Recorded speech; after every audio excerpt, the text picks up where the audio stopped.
નમસ્કાર ચેવનાય સમાચાર સાથે હું છું જિજ્ઞાસા। સમાચારમાં સૌથી પહેલા વાત કરીએ મહાસંગ્રામ 2024 ની।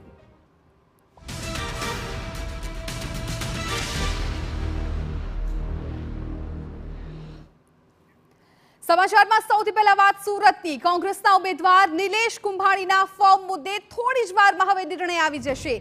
નિલેશ કુંભાણીનું ફોર્મ રદ થઈ શકે છે। સૂત્રો તરફથી આ જાણકારી મળી રહી છે। કલેક્ટર કચેરીએ બંને પક્ષોની સુનાવણી પૂર્ણ થઈ ગઈ છે। એક પણ ટેકેદાર હાજર ન થતા કુંભાણીની મુશ્કેલી વધી છે।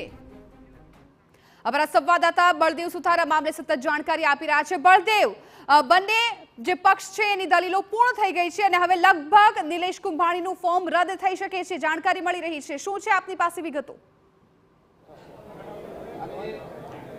જે રીતે નિલેશ કુંભાણીના ફોર્મના રદ થવાની જે વાત હતી, તેમના ટેકેદારો હતા તે હાજર કરવાની જે વાત હતી, નિલેશ કુંભાણીના એક પણ જે ટેકેદાર હાજર ન થવાના કારણે આખરે બંને પક્ષોની જે દલીલો હતી તે પૂર્ણ થઈ હતી અને ગણતરીની મિનિટોની અંદર જે છે કલેક્ટર વિભાગ તરફથી જે રીતે નિર્ણય લઈ શકે છે। તો આપણી સાથે જે કોંગ્રેસના જે લીગલ ટીમના જે વકીલ છે બાબુભાઈ માંગુએ, તેમની સાથે વાત કરીશું। સાહેબ, શું અંદર સુનાવણી થઈ, કઈ રીતે દલીલો થઈ, આખરે શું નિર્ણય આવી શકે છે? સાહેબ, સવાલ છે આ પ્યોર ક્વેશ્ચન ઓફ લોનો સવાલ છે। સવાલ એટલી છે કે હાલના તબક્કામાં જ્યારે નોમિનેશન ફોર્મ ભરાયું હોય, ટેકેદારની સહી સાથેનું ભરાણ હોય અને જ્યારે ટેકેદારે આવી અને ફોર્મ ભરીને આપ્યું હોય અને પછી કોઈ એમ કે સોગંદનામું કરીને કે મારી સહી નથી, તો એ સહી નથી કે છે એ સાચી છે કે ખોટી છે એનો ઇન્ક્વાયરીનો સ્કોપ અત્યારે ન હોઈ શકે, સ્ક્રુટિનીમાં ન થાય। ધારો કે સ્ક્રુટિનીમાં તમારે આ ઇન્ક્વાયરી કરવી છે અને સહી સાચી છે કે ખોટી છે એ ફોર્મ સ્વીકારવું કે ન સ્વીકારવાના હાર્દ સુધી પહોંચી રહે છે એવું જો તારણ ઉપર તમે આવો તો સુપ્રીમ કોર્ટ અને ઇલેક્શન કમિશનની ગાઈડલાઇન છે કે ક્વોઝાઈ જ્યુડિશિયલ ઇન્ક્વાયરી કહેવાય અને ક્વોઝાઈ જ્યુડિશિયલ ઇન્ક્વાયરીમાં એમણે આપણે ઇલેક્શન કમિશને એને જે આરઓ બુકના ચેપ્ટર 6માં સ્પષ્ટ જોગવાઈ કરી છે કે તમારે ન્યાયિક પ્રક્રિયા કરવી જોઈએ। અને ન્યાયિક પ્રક્રિયા ક્યારે કહેવાય કે તમે આ ચારે ચાર જણાને હાજર કરો, એની ક્રોસ કરવાનો અમને તક આપો અને તક આપ્યા પછી જો એવું સાબિત થાય કે ખરેખર આ લોકોની સહી નથી તો જ ફોર્મ રદ થાય, એ પહેલાં ફોર્મ રદ થાય। આજે ત્રણેય ટેકેદારોમાંથી અંદર હાજર રહ્યા હતા દલીલ વખતે? ના, કોઈ ટેકેદાર નહોતા।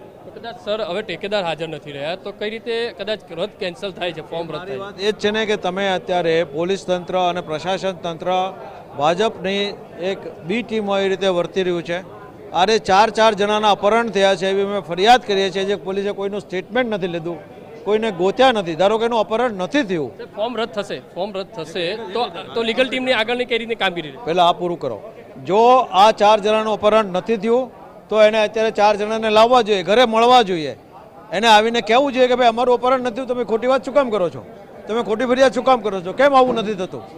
એ અપહરિત છે, એમને જ્યાં સુધી ફોર્મ રદ નહીં થાય ત્યાં સુધીનો એનો ક્યાંય ફેસ દેખાવા નહીં મળે અને હવે પછીની જે કાર્યવાહી થશે અને હાઈકોર્ટમાં કે સુપ્રીમ કોર્ટમાં પડકારવામાં આવશે। જે રીતે સંજયભાઈ, મહત્વની વસ્તુ એ છે કે કોંગ્રેસની અંદર કઈ રીતે નારાજગી જોવા મળી રહી છે, કારણ કે પોતાના બનવી પોતાના ભાગીદાર જ જો ગાયબ હોય, પોતાના સંપર્કમાં ન હોય તો ટેકેદાર તરીકે રાખવાનું કારણ શું હતું? જો ઉમેદવારને પ્રિવિલેજ હોય છે કે ટેકેદાર અને દરખાસ્ત મૂકનાર કોને રાખવો અને એના ભાગરૂપે એને સત્તા આપવામાં આવે છે ને એના અંગત વિશ્વાસ શું હોય। જ્યારે સગ્ગા બનેવી, સગ્ગા ભાણી અને સગ્ગા ભાગીદાર હોય અને જ્યારે આ થયું હોય તો એ આખો તપાસનો વિષય છે અને એ તપાસનો વિષય પછી પાર્ટી બહુ બારીકાઈથી નજર રાખી ગઈ છે। પણ આમાં ઓવરઓલ જે ઘટનાક્રમ થયો છે, કાયદાકીય રીતે આ ફોર્મ રદ થતું નથી અને એને કારણે જો ફોર્મ સહી માટેનું વેરિફિકેશનનું હોય તેમાં ફોર્મ રદ ન થાય, બીજી ભૂલો હોય તો થઈ શકે, પણ આ ફોર્મ સહી માટે જ્યારે અહીંયા હાજર હતા દરખાસ્તને ટેકે મૂકનાર, એ તો એફએસએલનો રિપોર્ટ કે એમની સહી ખોટી છે કે કોંગ્રેસના કાર્યકર્તાની અંદર કઈ રીતે નારાજગી, આખા આ જે હાઈ ડેમેજ ડ્રામા જે થઈ રહ્યો છે, નિલેશભાઈ મીડિયાથી ભાગી રહ્યા છે, એટલે તમામ જે શંકાઓ છે ઊભી થઈ રહી છે। જો આ વસ્તુ એવી છે કે શંકાઓ 100% થવાની, કાર્યકર્તાઓને બહુ દુઃખ છે। આજે પાર્ટીની સાથે આ રીતનું થઈ રહ્યું છે, ભારતીય જનતા પાર્ટીનું પ્રશાસન અને પોલીસ બંને તરફી અમને સહકાર નથી મળી રહ્યો, અમને ચોક્કસ નારાજગી છે અને ખૂબ દુઃખ છે કે આ રીતનું ઘટનાક્રમ બને છે, લોકશાહીનું ખૂન છે. જે રીતે આ ગઈકાલથી હાઈ ડ્રામા જે ચાલી રહ્યો છે, આખરે જે ટેકેદારો છે તે નિલેશ કુંભાણીના જે ટેકેદારો આવવા જોઈએ તે આવ્યા નથી ને તેના કારણે જે રીતે ફોર્મ રદ થઈ શકે તેવી શક્યતા છે.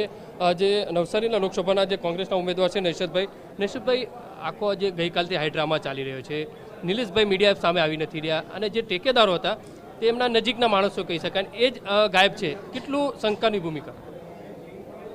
ઉમેદવારી પત્રકમાં ટેકો આપનારા એ એમના પરિવારના અને એમના વ્યવસાયિક પાર્ટનર છે. એટલે વિશ્વાસનો જવાબ નિલેશ કુંભાણી આપશે ફોર્મ રદ થાય પછી. હવે પહેલાં રાહ તો જોઈએ સાહેબ આપણે કે ફોર્મ રદ થવાનો ઓર્ડર આપણા હાથમાં આવે. કોંગ્રેસની અંદર કાર્યકર્તાઓની અંદર નારાજગી છે ગઈકાલથી, સોશિયલ મીડિયા હોય કે જે ચર્ચા ચાલી રહી છે. હતાશા તો લાગે ને, થોડી નિરાશા લાગે, થોડી આશા પર તકલીફ થાય. નૈશદભાઈ, તમે પણ આટલા પીઢ નેતા છો, તો આખું આ જે ચિત્ર જોઈ રહ્યા છો તેને શું કઈ રીતે મતલબ તારી રહ્યા છો? શું કારણ બહાર આવી શકે? આ એક એવો બનાવ છે કે જે પહેલી વાર બની રહ્યો છે કે જેમાં ટેકેદારો ચકાસણીના અંતિમ સમયમાં પોતાનું સ્ટેન્ડ બદલતા હોય. એ ખરેખર બહુ આશ્ચર્યજનક, આઘાતજનક અને વિચારજનક છે. નિલેશભાઈ, ભૂમિકામાં ખરી, શંકાસ્પદ ભૂમિકામાં જો ટેકેદારને સાચવવાની જવાબદારી એમની, આ કેના શંકાસ્પદ ભૂમિકા ખરી કે નહીં?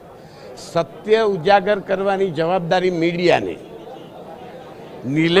પાર્ટીના નેતા તરીકે શંકાસ્પદ ખરી, એમ મારું એવું કેવું છે. નિલેશભાઈ પોતાની જવાબદારી અદા કરવામાં નિષ્ફળ ગયા. જે રીતે કોંગ્રેસના નેતા જ જે રીતે કહી રહ્યા છે કે નિલેશભાઈ પોતાની જવાબદારીમાં જે છે છટકબારી ગોતતા હોય તે રીતના દ્રશ્યો સામે આવે છે. કારણ કે મીડિયા સમક્ષથી જે દૂર થવાનો પ્રયાસ કર્યો હતો, જ્યારે કલેક્ટર કચેરીથી નીકળે છે તે પાછલા દરવાજાથી પણ રવાના થયા છે, ત્યારે કોંગ્રેસના કાર્યકર્તાઓની અને નેતાઓની અંદર ક્યાંક ને ક્યાંક નારાજગી જોવા મળી રહી છે. ત્યારે જોવાનું રહ્યું કે હવે કલેક્ટર વિભાગ તરફથી કઈ રીતે નિર્ણય આવે છે તેમનું. નિલેશભાઈ, સવાલ એ પણ થઈ રહ્યો છે કે જ્યારે સવારમાં કલેક્ટર